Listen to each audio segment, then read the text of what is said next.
ఎవడి కోసం మారాలి? అసలు దేశం ఎందుకు మారాలి? పొద్దున్నే లేచి ఒక అరగంట వ్యాయామం కూడా చేయడం చేతకాదు, కానీ 100 ఏళ్ళు బ్రతికేయాలి. ఒక మొక్కను నాటడం చేతకాదు, కానీ కాలుష్యం పెరగడం ఆగిపోవాలా? మందు మాంసం తినాలి, కానీ ఆరోగ్యం బాగుండాలి. పొగ తాగాలి, కానీ క్యాన్సర్ రాకూడదా? ఓటు వేయడం చేతకాదు, కానీ దేశం మారిపోవాలి.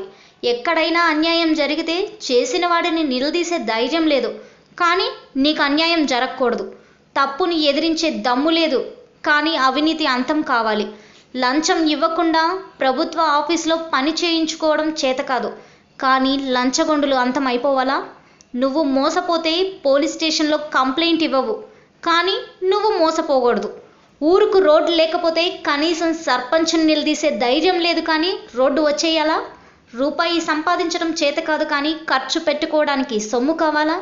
కష్టపడటానికి ఇష్టపడవు, కానీ ధనవంతుడివి అయిపోవాలి. అన్నం నువ్వు తినాలి, కానీ పొట్ట మాత్రం ఆకలితో బాధపడుతున్న వాడికి నిండాలా? ఎవరైనా స్త్రీలని వెగతాళి చేస్తే వాడిని ఏమీ అనవు, కానీ నీ ఇంట్లో స్త్రీలని మాత్రం ఎవ్వరూ ఏమీ అనకూడదు.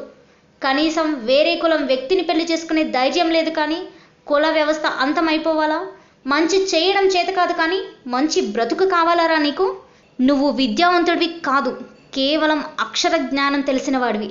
ఈ మెసేజ్ చదివిన తర్వాత మీలో కొంచెమైనా మార్పు మొదలైంది అని మీకు అనిపిస్తే దీన్ని ఫార్వర్డ్ చేయండి, లేకపోతే మీ దగ్గరే డిలీట్ చేసేయండి ప్లీజ్.